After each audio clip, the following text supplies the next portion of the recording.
Today is supposed to be the start of our honeymoon, right? Why did you tear up my passport? Just as we finished packing and were about to leave, my husband, in a seemingly crazy move, forcefully tore my passport. His smug face really annoyed me. Honestly, I never planned to go with him in the first place. My intention was to go with my mom.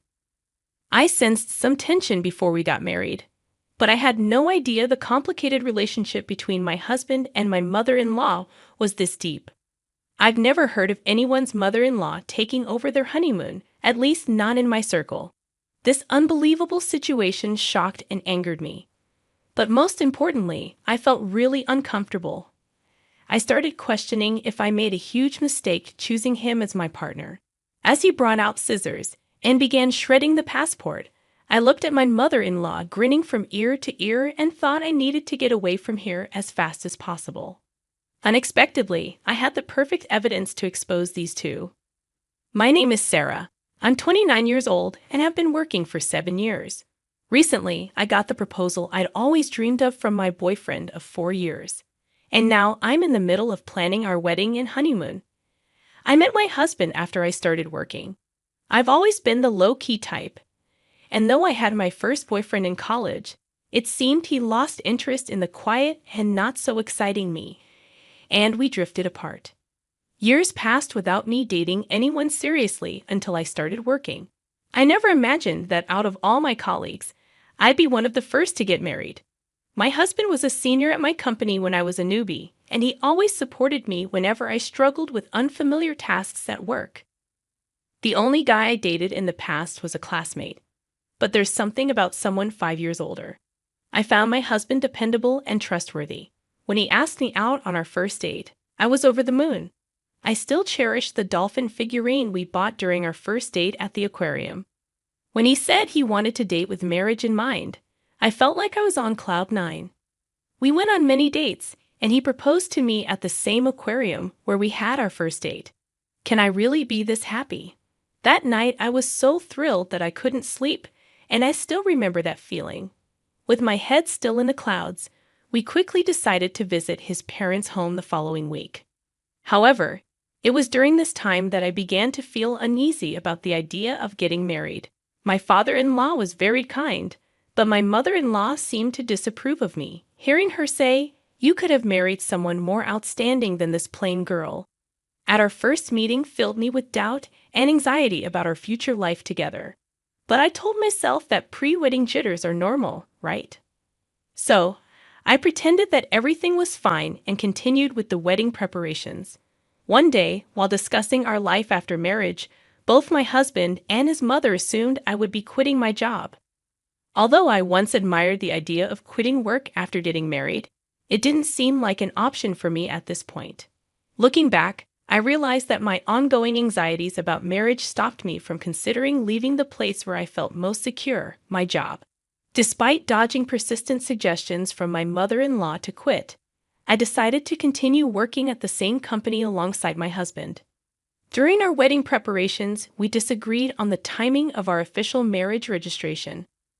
He wanted to formalize things sooner, and in the end, we decided to respect his wishes and registered shortly after. The procedure felt mundane, but realizing that we were now officially married brought me immense happiness. We initially discussed having a small, intimate wedding, but it seems my husband mentioned this to his mother, and she called the next day. "You know, Edward's wedding, and you're talking about having a small, intimate ceremony.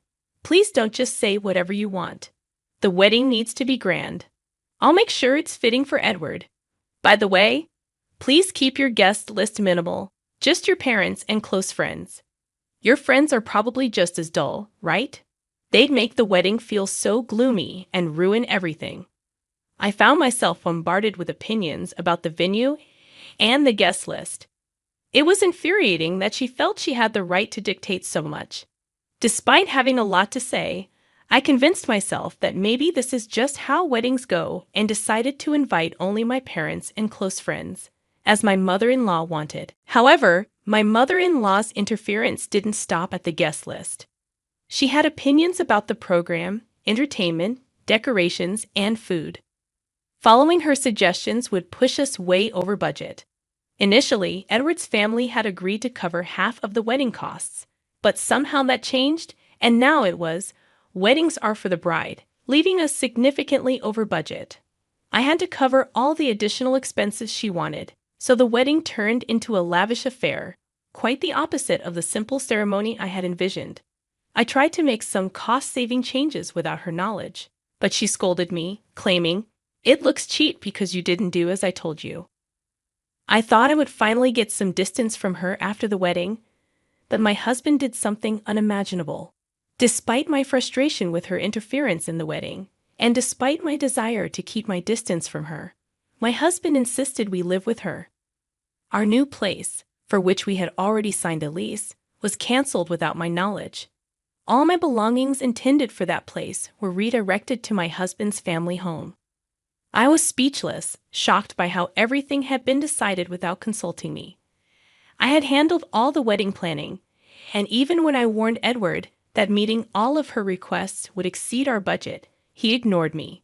The anxiety I had before the ceremony only intensified after our wedding. We had planned an overseas honeymoon to a dream destination I'd always wanted to visit. The idea of going there for our honeymoon felt surreal.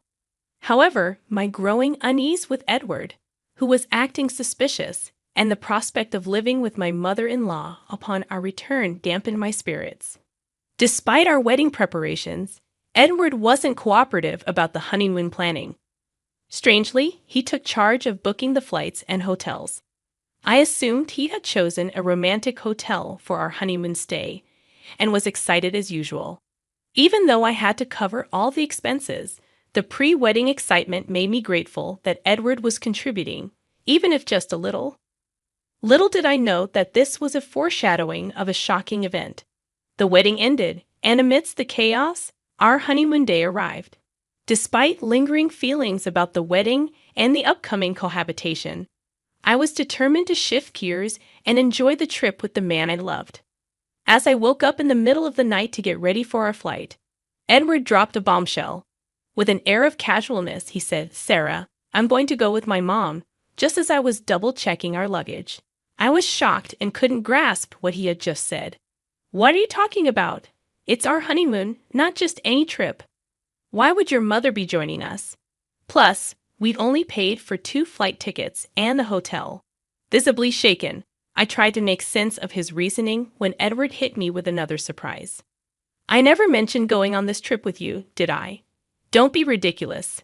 I'm going with my mom. A trip with her takes precedence over a honeymoon. It's a gratitude trip for all she's done for me.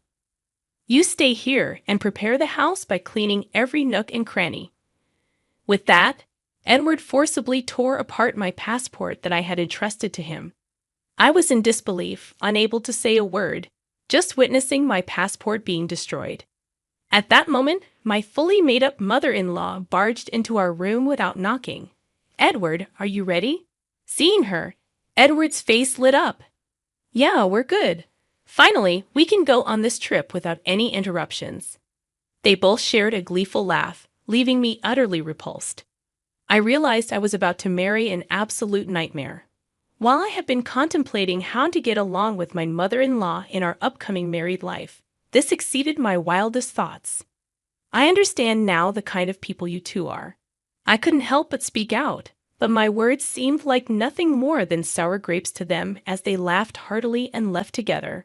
I had been happy that Edward was helping a bit with our honeymoon, but it turned out he was preparing to go with his mother.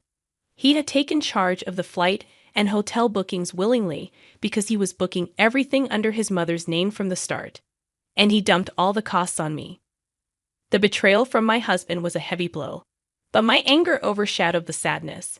The dreamy, intimate wedding I had always envisioned and the honeymoon, meant to be the best memory with the one I loved, were both once-in-a-lifetime events, now ruined by my mother-in-law and my husband. Overwhelmed by my situation, I couldn't believe this was happening. Initially, I couldn't accept it, but soon after, I decided I needed to act fast and get a divorce.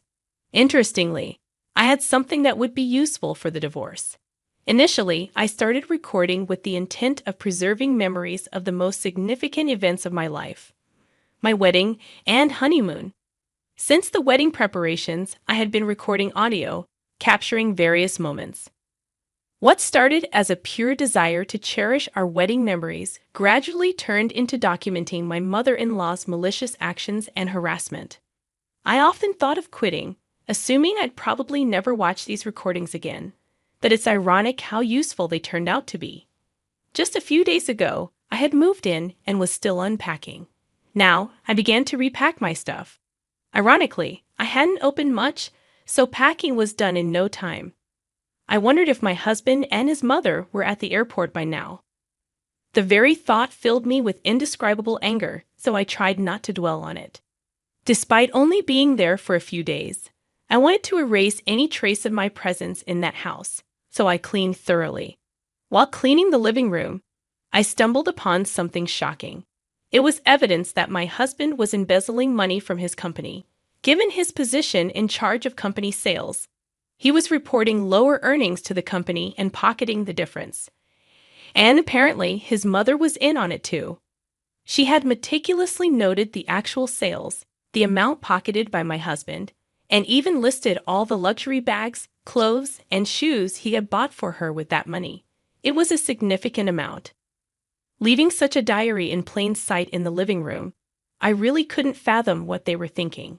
Discovering my husband's misdeeds, I was horrified, realizing the gravity of the situation. For a moment, I wondered if working at the same company could somehow smooth things over. But then I thought, why should I help someone who ditched me for a honeymoon with his mother? I headed to the company with evidence of embezzlement. Though they were supposed to be on their honeymoon, having both taken paid leave, my colleagues were shocked to see the very person in the office. Everyone was asking, what happened? Weren't you on your honeymoon? No longer feeling the need to hide anything, I told them that my husband and my mother-in-law had gone on the honeymoon instead, that my passport was torn up, and that I had paid for the entire honeymoon.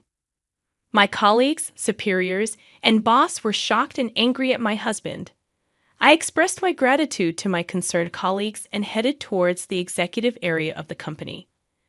Unbeknownst to my colleagues, husband, and mother-in-law, one of the top executives in this company is my uncle. I intentionally kept this fact hidden to avoid any perception that I got the job through connections. I applied to the company without disclosing my relation to my uncle and earned the position based on my own merit. Since my uncle doesn't handle human resources, I reached out to him before the orientation and requested that he keep our relationship confidential at work. Despite his surprise, he praised my efforts and assured me that our interactions would be like any other executive and employee. My uncle, who doesn't have children of his own, has treated me with affection since I was a child.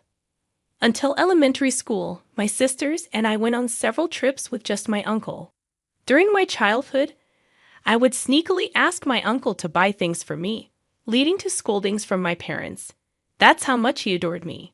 Since joining the company, our work areas have been entirely separate, and after briefly exchanging smiles during the orientation, we haven't met. I knocked on my uncle's office, explained the situation to his secretary, and was granted entry. My uncle greeted me with a beaming smile, but quickly turned somber. "Why are you here? Weren't you supposed to be on your honeymoon?" Seeing my dear uncle's familiar, kind face, I was overwhelmed with emotion and burst into tears. Through my sobs, I recounted everything that had happened, and he became visibly enraged. It was a side of him I had never seen before. Of course, I shared the details of my husband's embezzlement and handed over the evidence. My uncle pledged to convene a board meeting immediately to address my husband's actions. Then he asked, "What are you going to do today? Head back home." I nodded, and he said, "Well, before you do that, let's grab some good food. I'll drop you off at home afterward." Despite the incredible betrayal of having my honeymoon taken over by my mother-in-law, I felt genuinely grateful, knowing there were still warm-hearted people in my life who cared for me. A week later, when my husband and his mother returned from what was supposed to be our honeymoon, I received an immediate call. My husband was furious that I hadn't picked them up from the airport and hadn't cleaned the house as instructed. He ranted about my whereabouts. I already had a top-notch divorce lawyer recommended by my uncle and parents, and the process was in motion. Without giving my husband a chance to speak, I said, "You two sure are loud and annoying. I don't want to hear your voices anymore. Why would I pick up someone I'm going to divorce, and why would I follow your silly orders to clean?" He was momentarily speechless but soon resumed his ranting. "Do you think it's okay for you to say such things? I did you a favor by marrying you. If I divorce you, you'll never get remarried. My mom's furious too. If you come back now and prepare our meals, I might forgive you. We're tired of foreign food. Make some tasty traditional meals." He had never spoken to me like that before our supposed honeymoon. After revealing his scheme with the passport and going on a trip with his mother, his true colors had shown. It dawned on me that I had never truly seen him for who he was. I have been reflecting on this realization over the past few days. I've consulted a lawyer regarding our divorce. Could you please discuss related matters with them? A lawyer? What are you talking about? I'm not getting a divorce. I could hear his mother in the background shouting for him to hand her the phone, calling me names. Well, do what you please. By the way, I informed the company about your embezzlement. I think they'll be calling you in soon. Maybe you should get a lawyer too. Bye. I could sense his panic on the other end, but it wasn't my problem anymore. He kept calling, so I just blocked his number. My uncle was aware of our honeymoon dates, so right after our call, the company summoned my husband using the evidence I provided. They verified the information and confirmed the discrepancies in the payments. It turned out the amount my husband embezzled was enormous. In front of the company's executives, my husband desperately tried to defend himself. He fabricated a story claiming I was the real embezzler, and he had tried to stop me. At that point, my uncle couldn't hold back and shouted, "My niece would never do such a thing. We've confirmed that you and your mother committed the embezzlement. You're lucky we haven't involved the police yet." Realizing the jig was up and that I was related to senior management, my husband looked as if he had lost his soul. That day, I went to the company to return the wedding gifts to my colleagues since our marriage had ended so soon after the wedding. Everyone refused, saying they had given them as a token of their blessings. While I was surrounded by this warmth, my ridiculous husband approached. "Why didn't you tell me you were related to the top brass?" "I'm sorry, really. Can we start over?" "Can you ask your uncle to keep me in the company and make the embezzlement go away?" Disgusted, I replied. "Do you even understand what you're saying? Are you okay in the head? Divorce is the only option now.